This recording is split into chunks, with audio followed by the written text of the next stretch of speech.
the American Psychological Association, people who deal with mental problems, stress, all that sort of thing, as far as I know, have not written books on the effects of environment upon behavior and criticizing the way government operates. It's insane, and I've never found them to talk about government that way. Maybe they'd lose appropriations if they did, but I don't know whether it's in appropriations or understanding human behavior.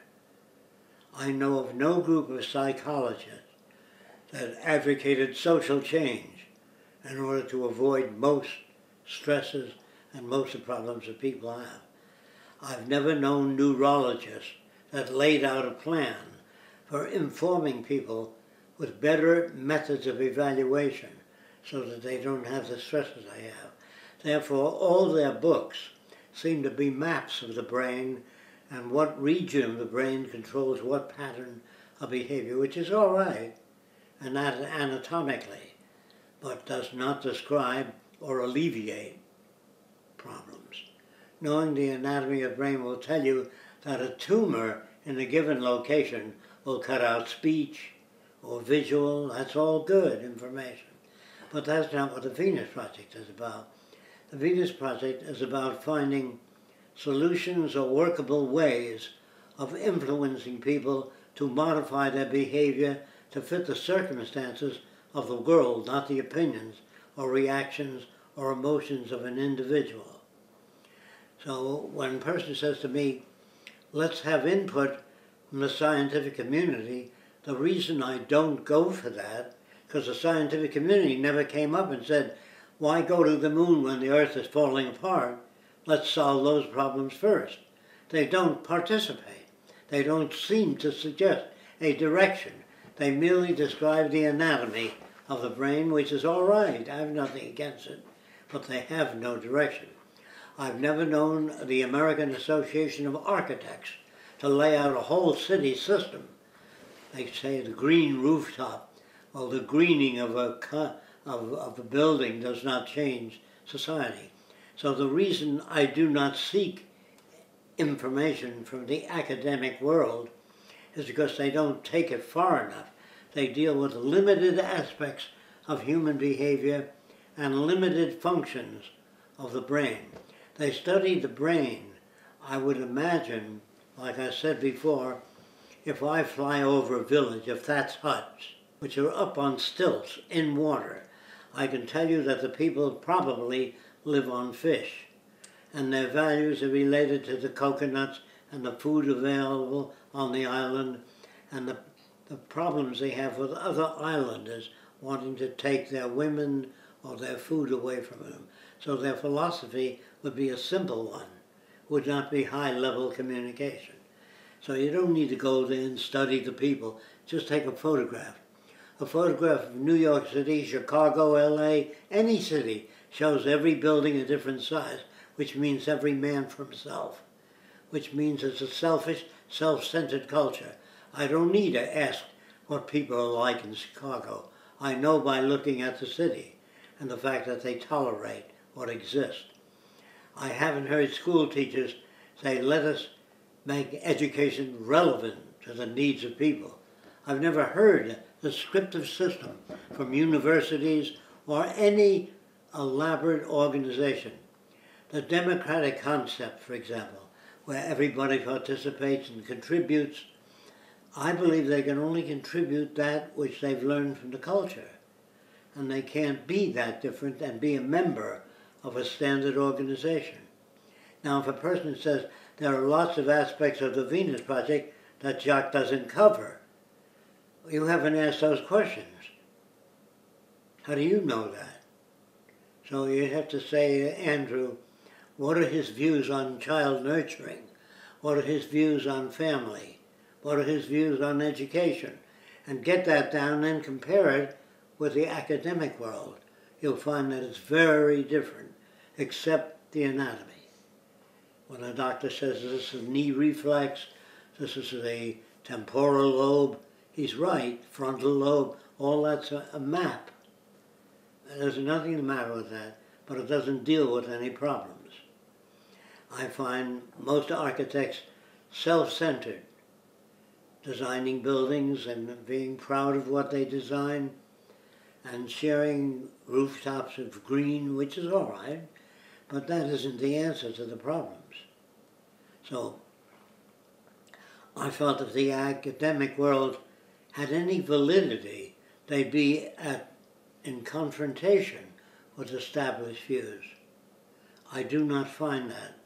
So I do not find, even B.F. Skinner did not go into the anatomy of a new culture, how it works, what type of education for children. I asked Skinner whether he thought man was a machine, meaning reasonably connected. By machine, I mean you can't roll your eyes in a given position unless there's a muscle that pulls it there. That's what I mean by mechanistic. You can't see unless the visual system is supplied with light and the back of the brain is supplied with enough associations to interpret the forms around them. So education comes from the environment, and as you pointed out, all cultures are primitive because they're in a state of evolution. Primitive compared to what? Compared to what there is to know about people. We are primitive. As long as we have prisons and military solutions, we are primitive. I will never listen to military people for their solutions of problems unless they have outgrown that and have come to new conclusions, like General Westmoreland, if it was General Westmoreland, or Eisenhower when he said, beware of the military-industrial complex. I wish he elaborated more on that and spent more time on that. But he didn't. Apparently, he felt by saying that he would alert people to be conscious of that area. Judgments are based on cultural systems. Otherwise, no one would ever go to a movie because it has nothing to offer. No one would watch soap operas because it has nothing to offer. It's a repeat of the same story. Jealousy, our present-day concepts of love and family are always uniform. If they weren't, it would not become popular. If a person is elected to be president by a group of Americans, they do not have the ability to judge a person's ability to manage society. They do not have the kind of training to nominate the proper people for education. Neither do the educators. But when you take a course in engineering, as long as they deal with structures and torsional loads and compression loads, it's okay. But how is it to be used? Engineers don't give a shit. If it's a fascist culture or a democratic culture, they make engineering projects for that culture. Engineers do not collectively, as a rule, in numbers, step out of engineering and say, what is it for? How is it to be used? I refuse to work on weapons of mass destruction. I'd rather work on studying the culture that we disagree with and see if we can find areas of agreement, not destruction. So I do not personally find evidence to align myself with scientists. I never met a scientist. Just like I said, I never met a Christian that upheld the Christian doctrine. A scientist to me would be into sociology, anthropology, engineering to some extent, electronics to some extent, you know what I mean? To whatever extent they can be, they would be interested. And saying, I don't know enough about decision-making and different cultures to want to destroy them. I'd like to understand them before. I'd like to talk to their leaders. Even if he talked to the leaders with an American value system, he could not hear them. Do you understand what I'm talking about? You can't talk things over if you speak a different language and have a different reaction to words. If people do not understand the Venus Project, isn't that Fresco likes to dictate the ways? I'd like to understand what they have to offer to alter society. I'm not interested in 3 views to an airplane unless I know what that plane is for. Do you understand what I'm saying? I hope this answers the question as why I do not usually join scientific committees, because I do not find them to be scientific nor oriented to be able to handle the wide range of problems. So I consider almost every society primitive. And if you disagree with me, what I'd like to do is put forth areas that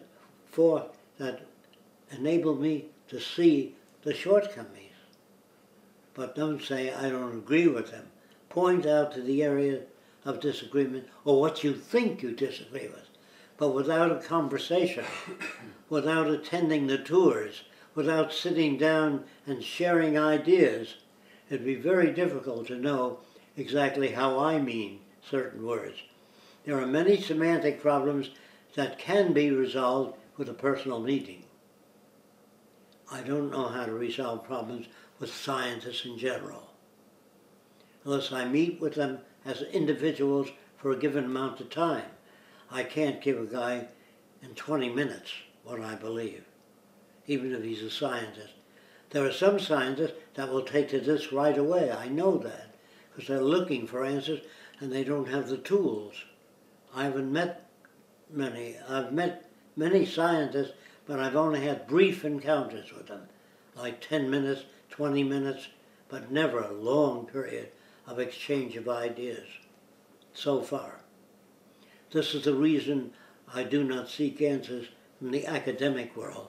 If they are academic, it means they accept, or they accept to a large portion, what goes on. That's my reason. What has to be done is people should investigate the educational system of the Venus Project, what it offers. Then it must then look into the environmental aspects of the Venus Project, how we intend to support and restore the damaged environment. Then what different types of vehicles would be used for transportation, how we solve the transportation problem. If they find shortcomings in it, say, present your recommendations. But don't say, I don't like that system. Present your recommendations or alternatives. If you want people to be safe in swimming, safe from sharks, you really don't have to make a swimming pool any deeper than 5 feet. You can swim in 5 feet of water. It's hard to drown. If you can't make it, you can reach bottom. And children's pools would be shallow, and you can swim in it. You can't drown in it. Why is it? It isn't that I like shallow pools. If children have difficulty, can't always see it. I think our friend's child was drowned because mother couldn't watch over her in the ocean. And she blamed the old man blamed the mother for not watching, and then they both blamed the lifeguard. You know, it's inadequate systems is what you're dealing with. Do you understand? I don't find lifeguards to submit new ways of watching over people on the beach. They're always a lifeguard. They never seem to innovate or make a life preserver connected to a cable that goes out to the drowning person. That's what they need, not the lifeguard grabbing them.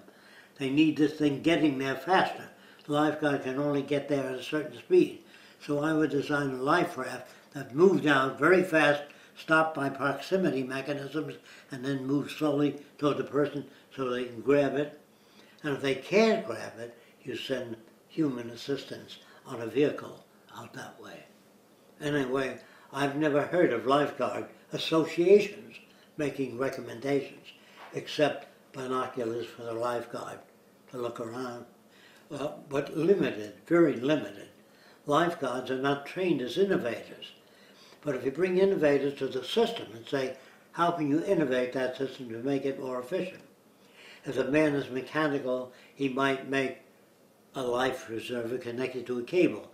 If he's electronic, into electronics, he would pick up distress in the water. You know, whatever it is. But I don't find academia to be critical of a political system. I don't find many opinions coming forth on how to modify our system so that we have less problems. I don't find that. Now, in books on politics, I don't think George Washington will be surprised at the decision-making today, because it's not that different. Benjamin Franklin or anybody else, Our political system is based on opinions, projections, inadequacies, incompetence. That's why I say they would feel at home in this society, but they would not feel at home in the Venus Project. No politician would know how decisions are made. They wouldn't understand why our schools are the way they are. They wouldn't. Even if they came and visited the schools, they wouldn't understand. They wouldn't understand the nature of environmental reclamation, why it's done.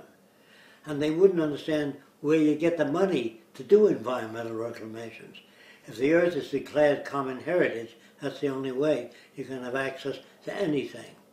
I can't understand if you have based all your decisions on how much will it cost, well, you wouldn't do anything, because everything costs a lot of money, except war. It makes a lot of money. It isn't that I want to direct the whole thing. I haven't gotten assistance from others on how to put up buildings faster that were that new. So I had to innovate all this shit because I didn't get anything from others. I'm not interested in doing all that. I'd rather have people capable of knowing when they see a ship, what is it you want? You want the whole cargo unloaded at a given place. You don't want to take off one container at a time. That's okay if different containers go different places and we got one ship. But in the future you must design automobile manufacturing in a certain region so you deliver metals to that region, not all over Detroit or wherever you have auto factories. You have automotive production in a given region. You know what I mean? With production lines. So you deliver more stuff, the same kind of stuff, to all the auto producers.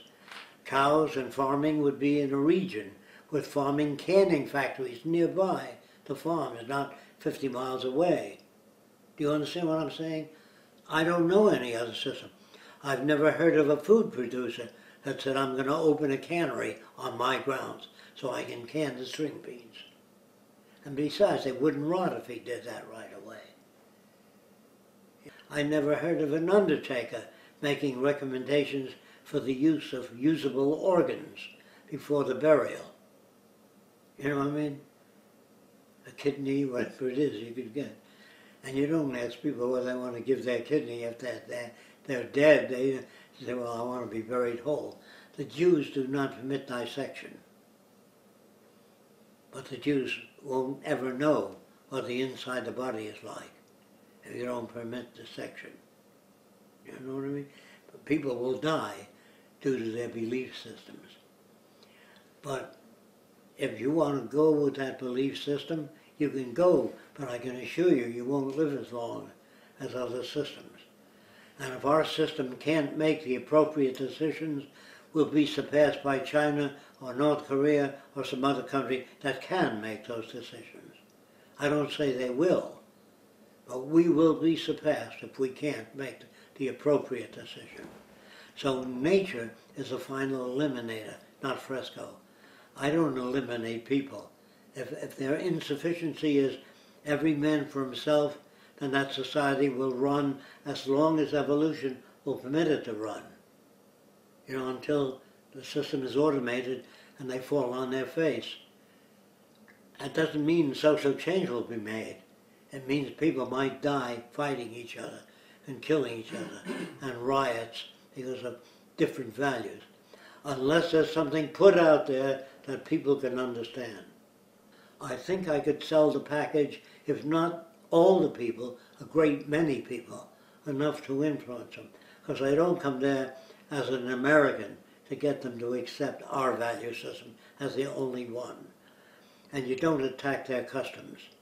You wait till evolution passes, the need for customs of that kind. There are a group of Israelis that are interested in the Venus Project. But if I went to Israel, I'd be booed off the platform. The majority does not believe, does not lean towards science, you know what I mean? So I would try if I were invited, don't misunderstand me. If there were a big enough group in Israel, I would go there and talk to that group and tell them how to reach the other group. If I talk to the other group, I need 3 days, not 1 hour lecture. I never came up with ideas because academicians approved it.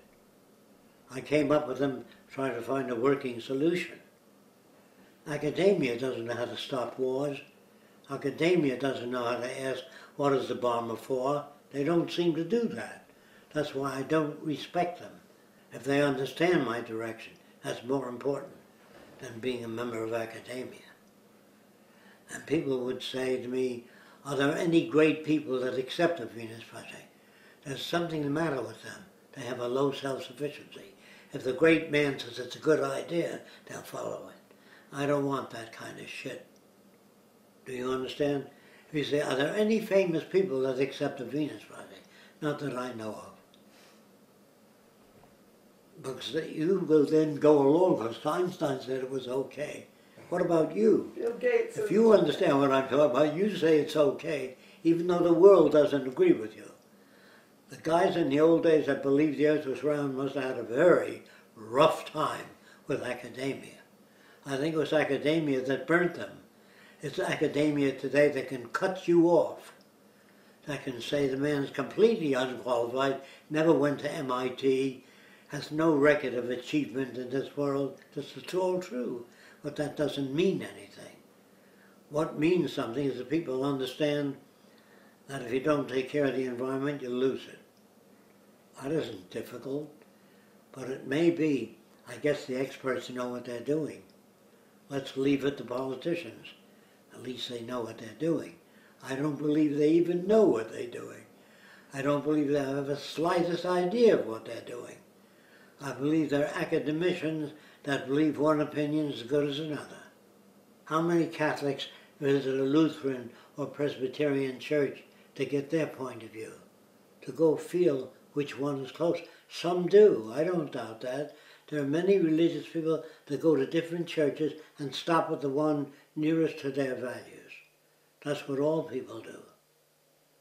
And if they all pick primitive things, your culture needs an overhaul.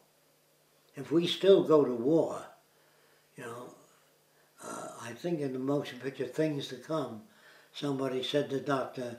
Cabell, or the guy in charge, that they're at war. He said, still at it, eh? See, there were some comments which normal people did not react to in the film at all. They couldn't react to it. They have no background to react to it.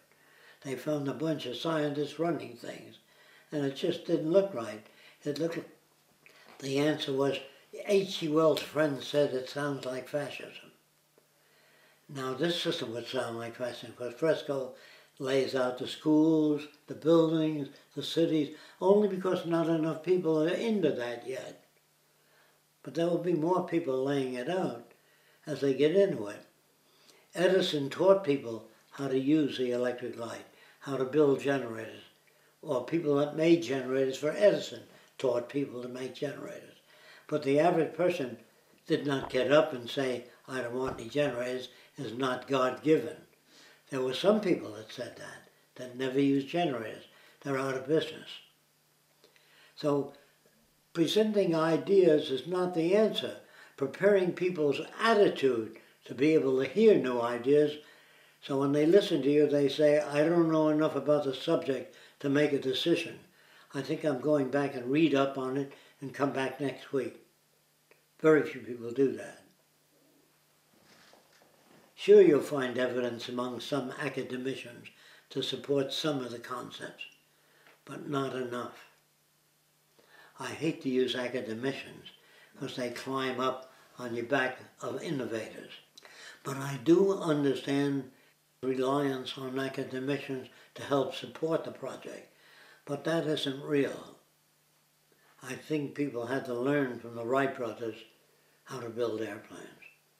If they built the first flying machine, the Army said, the Army was the first to order 5 airplanes from the Wright brothers for surveillance. They said that the war tank is better for shooting. Airplanes can only carry, they used to carry a rifle. Before that they threw bottles and stones at one another in the air. Did you know that? Yeah. In the old crates. And because the airplane couldn't carry a cannon, it can only carry a rifle. The guy would stand up a cover and try to shoot the other plane down. and then they had a gun way above the wing so it would clear the propeller. Then somebody invented a synchronous machine gun that shoots between the rotation of the blades. Jeez. Do you know what I'm talking about? You don't? There's a bump on the camshaft. You know what that means? The camshaft turns the propeller, and that bump operates the machine gun. Brrr, between where the blade is. Otherwise they shot off the propeller. Do you understand that? So it's the invention of the machine gun at the pilot's eye view that enable him to shoot down more planes. When the guns are on top, it's only an approximation. Do you understand? They were on the top wing above the height of the propeller, or out on the wings, which didn't give you a good view. So invention compensates for human insufficiency. But we have a lot of inventors making things that are useless too. A house should be a public library, a school, intercommunication systems, not just a home. With the laptop, the house is becoming more than just a place to sleep and eat. In the future, it'll be a place with your built-in gym and everything else, if you can afford it. Or a society can make a house. The better integrated people are and interconnected, the richer society. People say, would everybody be uniform? If they were technically uniform, be useful. Non-technically, it would not be useful. There's nothing the matter with uniformity. All architects and all engineers have to pass a standard exam, which is okay for competence, you know. But if you know of technicians that advocate aspects of the Venus Project, great. Technicians eventually will do that. But remember, they bring with them some of the primordial slime, because they don't come from an environment that's objective or scientific yet. The scientific world is in the early phases of the scientific method. Academia is not the Venus Project, nor is it science as it's used today. They wouldn't work on bombers if they were part of the Venus Project. They wouldn't work on weapons. They wouldn't be patriotic if there was such a thing as a science. I'm sure there are. I'm sure they're having a tough time, too.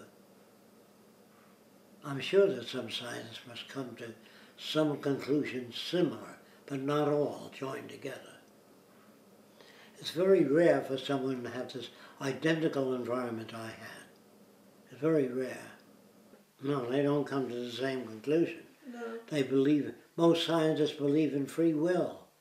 I asked them. Don't forget, I met a lot of scientists. Do you believe in free will? Of course. I scored high in my school. That means that something else. It means they have a different environment, but they don't look at it objectively. They feel they're achievers. If they get a Nobel Prize, they feel good about it, rather than share it with other labs. You know, they don't have the scientific attitude yet. It isn't here yet. And if somebody advocates it, then you build a following. And the following does not give an interpretation of Darwin's theory of evolution. There are people that do that too. Say there's no evidence. There's lots of evidence. They don't know what evidence means. That the evidence is that the trees of 1 million years ago were different than the trees today. They evolved, they changed. Not necessarily for the better. There were poisonous snakes, I'm sure, at the time of dinosaurs. I'm sure they were different than the snakes of today. But all animals seem to undergo change according to digging into the ground. I don't think that people will study too much of the past, except that nations took over, other nations took their wares, but no speeches by Patrick Henry or anybody else, because they couldn't say anything relevant. I don't listen to most political speeches, because they don't say anything. They really say we can improve automotive production by sharing ideas, with different companies. They don't say that. I don't find enough evidence to identify with peer groups. You know what I mean? I'm not saying they don't exist. I'm sure there are people out there in the scientific world that would jump onto this. But some scientists may say, have you heard about the Venus Project? Oh, the guy is self-made. He never heard of him making any contributions. You know, they might do that. I don't know what they do. But I can't concern myself with what they do. So here am I proposing something. I wish that a lot of doctors at the same time said, wash your hands. It was only one guy. And they said, what's your basis for that? They didn't all have microscopes in the old days. So he showed them germs on the skin. That was when the real change came, with the microscope. But there were people that even said, well, how do you know they cause disease? They were always present when a person had eruptions on the skin, that type of bacteria. When they had visual problems and they found bacteria that were responsible, they always found similar bacteria on the eyes, on the hands, on the genitals. Sexually transmitted bacteria were the same. You understand what I mean? But it wasn't until the microscope that uniform agreement can be established. It could not be established by debate. No matter how, unless the doctor was very important, most doctors listen to the established leader of the system. We have no established leaders. All I'd like to do is get the ball rolling, take it from there. But before I get the ball rolling, I want to get the ideas out on education, on learning theory, on how the brain is influenced by environment. If I can get that out, it's a good safety measure to control values more so. I'd like to get I don't know out there too, more so. I don't know. I don't know enough about it to make a decision.